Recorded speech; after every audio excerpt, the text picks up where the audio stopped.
gonna swim, bike, and run. In the corner, sun. We're gonna swim, bike, and run. In the corner, sun. 2021. Thank you, Poncho Man. Welcome everybody to Breakfast with Bob. Not quite Kona edition. My name is Bob Babbitt. We are brought to you by Credo Tri, You Can, Hoka One One Velo Fix, Normatec Canyon Bikes, and of course our Challenged Athletes Foundation. We just sent out 3,038 grants totaling $5.1 million to keep challenged athletes in the game of life through sport. Our next guest, she is the defending champion of the Ironman 70.3 North American Championships. Holly Lawrence joins us. Holly, how you doing? Hey, good. Yeah, it was nice to get serenaded just then. Well, that when you go do Kona, you'll get to sit out there in the sand at Huggos, and we'll do that. We'll have Poncho there live. In real life, yeah. in real life. And I know this year, if it hadn't been crazy like it was, you would have done an Ironman, right? Yeah, that was the plan. But yeah, plans are meant to be adjusted. So we have St. George coming up, and you have a great relationship with St. George. You were in 2016, you were second. 2017, you won by 3 minutes. 2019, you won by more than right around 8 minutes. So you obviously like that course a lot. What is it about that course that works so well for you? Yeah, I mean, first of all, it's like super close to LA. It's only like a 5-hour drive. Yeah, it's like really easy to get to. It's North American Championships, and it's definitely like a strong person's course, not necessarily like a fast course, which like suits me down to the ground. I would never say like I'm a fast athlete. I'm just a strong athlete. And it's, a hard swim, hard bike, and probably the hardest run course that there is for a 70.3, which I love. It's just like super gritty and yeah. And of course, this year, because it's 70.3 Worlds, and because people haven't been able to race much, everybody on the planet is going. You've got 40 women, Daniela Ryf, yourself, Jeannie Metzler. I mean, there really isn't a top woman who you don't see on the list. I bet that excites you. Yeah, I mean, actually, I haven't looked at the start list. I just know Daniela's coming. So, yeah, I mean, she's the hardest person there is to race. So, yeah, but it's great. I still feel like I'm taking it as like an early season race, because for me, that's where I'm at, like at an early kind of season race fitness. But I'm stoked that we get to do it twice this year, because it's a course I love. It's a course that like suits me. So yeah, I'm definitely not in the shape that I will be for 70.3 Worlds, but I'm like looking forward to seeing where that lands me right now, and then build into September, and then yeah, hopefully it'll be at a different level by then. What's the rest of your summer look like now that we have a thing called racing back? Yeah, we can actually kind of plan things, which is odd. So I'm gonna hit like the North American races as much as possible. So that's like Des Moines, I think Boulder, and I've never raced at altitude, so that'll be super interesting. I want to do European champs. Whether I can, get there or whatever with the travel, it's just kind of loose plan.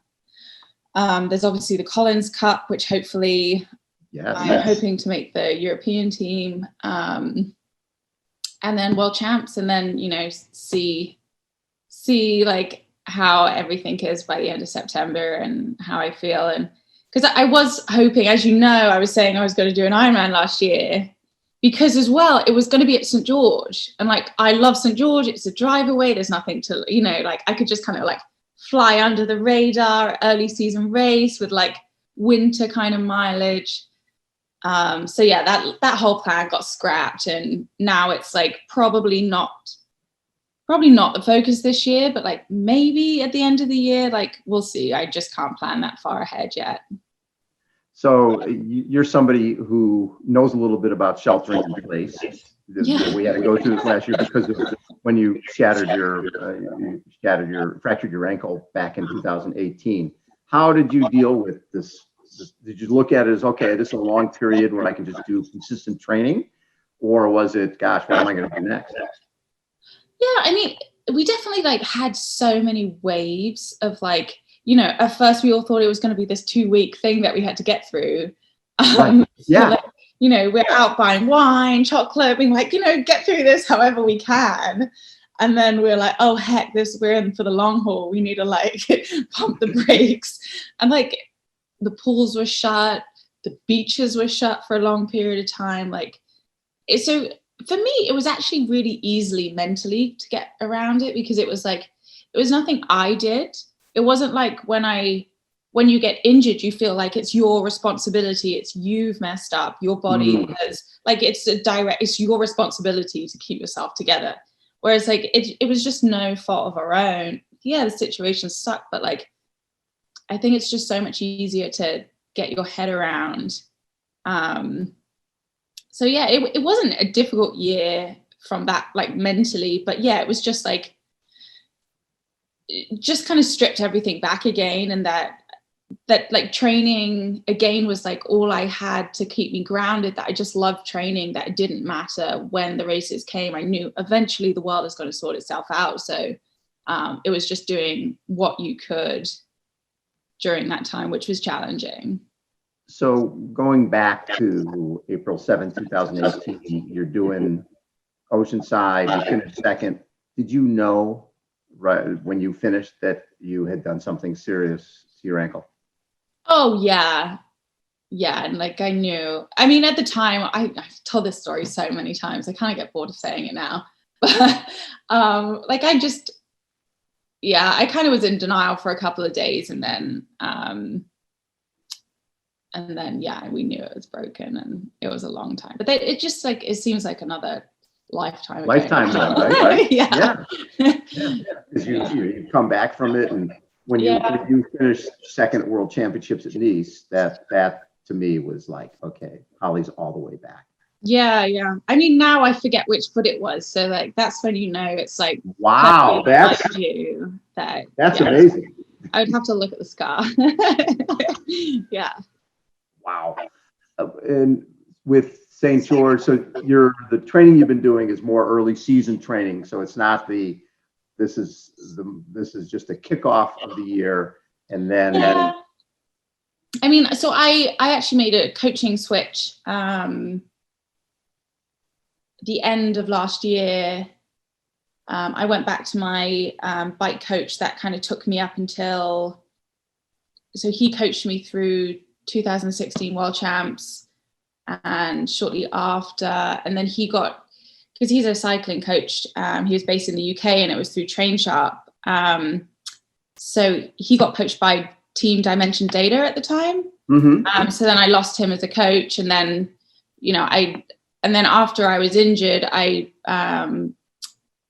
reached out to Dean, who was coaching me for the last couple of years, and he was great for me. All of that time, like I learned so much from him, and like he's really helped me as like in my personal life, as well as like mentally, how I deal with training and everything. But then at the end of last year, I kind of felt like now I'm ready to go back to that kind of style, like bike coaching, and Sean is doing my running again. So kind of gone full circle with that. So like it's only been like 3-4 months at like with the new kind of training, like coaching ways and everything. So still kind of building. Probably the biggest change in our sport has just been the intensity on the bike and how fast people are going on the bike.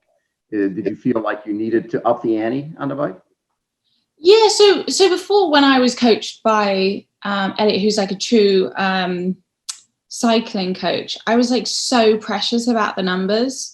And I was that's just the way I was in training, that I always was like so like emotionally invested with every training session, which you can't be, because you're like waiting for each session to be like, am I good? Am I bad? Like, you know, like it's like your whole self-worth, and that culminated to like injury and everything, that it like faced it, like just life made me like face all of that. And then Dean was totally the opposite, that he really like made me like, because at first I was like, are you even looking at my training? How am I? Like, am I good? Am I, you know, whatever. Because I was trying to please him, and you know, like that's just the way I've always been with like a coach, even from swim coaching, like early days. And so like now I'm going back to Elliot with a totally different mindset, which I don't think he realized the way I was at all before. So it's just a lot more balanced way I am with that, which of like the more of the like really specific like bike coaching that I just feel like I need. So I'm really excited about it and like where we can get to. So when you look at the numbers now, you're not as emotionally invested in the numbers. Your self-worth isn't as connected. It's just like more like you can look at the numbers and use them. Yeah. I'm like, I did it to the best. So if I have a session that, you know, I'm like, this is not all I can do. You know, it's just you're not having a great day. Whereas before I'm maybe in tears about it a couple of years ago. Whereas like now I'm like, you know, I'm okay. I'm like, that's all I could do. It's not, I don't feel bad on myself. I'm not like, I don't feel like I gotta like try and make it up or Does Sean work with the cycling coach and you guys coordinate what the workouts are going to be? So everybody knows what's happening. Yeah. And like, that's the way I was before. I was very precious. Like I like kept them apart also because I was like, oh no, like Sean needs to feel like he's in control, but Elliot needs to feel like he's in control. Whereas I'm now like, you guys talk it out. And I'll like go past like Sean's in the other room where he has his office now, and I'll hear that they're talking. I'm like, oh yeah, that's kind of nice. I wonder what they're talking about. Oh, I don't care. It's boring. Yeah. And you guys are engaged. And have you said no. I mean, we're maybe trying to do it this year. Although neither of us are good at planning things or interested in planning anything. So yeah, we'll see if that happens or not. And so in terms of the training on the bike, has that changed? Is he change more high intensity? Did he change your position? What's going on? I would just say it's more specific. Yeah. Love it. Hey, well, best of luck at St. George. Go out there and kill it. Get your third title. That'd be pretty cool there. Yeah. I kind of like whatever. I'll do the best I can, whatever that is. I'm sure. Yeah. I'm sure you enjoy racing against Daniela. Oh yeah. I mean, like I would much rather race the strongest people in the world than turn up to a race that no one's at. Like I would much rather that, even if that, you know, pops me off the podium, I would any day rather race the best girls. Which meant that when you went to Daytona, that was pretty fun. Yeah, it was. I can't say I loved the course, but no. Yeah. It's not your style. Definitely. Well. We got what? Yeah, I mean, I went into that really not knowing what that was going to be like, which I mean, now I know, you know, you just have to prepare for that specifically.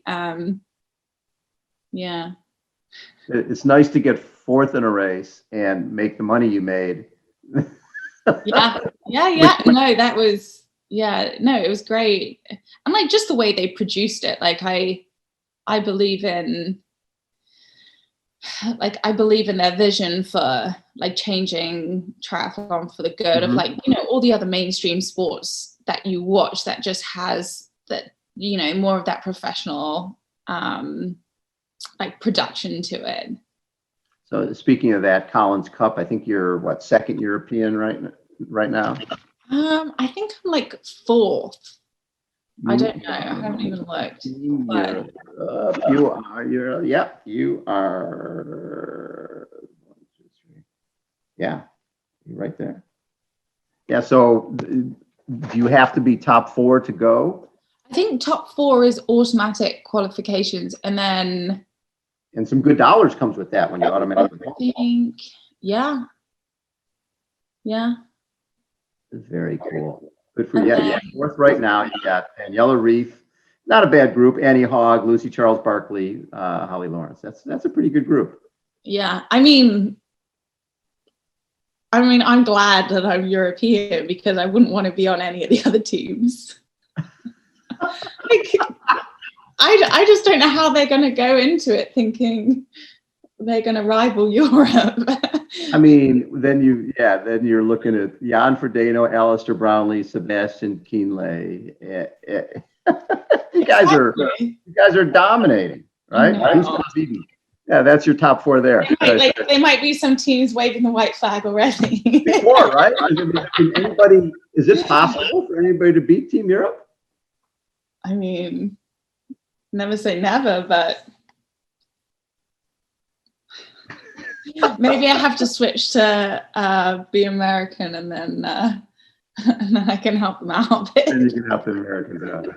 Hey, Holly, have a great time at St. George. I'm sure you'll kill it. And then the big one will be St. George coming up in the fall, going for your second 70.3 World Championship. That would be pretty sweet. Yeah. Love it. Hey, thanks for taking time, Holly. Always a pleasure. Yeah. Thanks, Bob. Take care. Again, Breakfast with Bob, Not Quite Kona edition. Thanks, everybody, for tuning in. We'll catch you next time. See ya.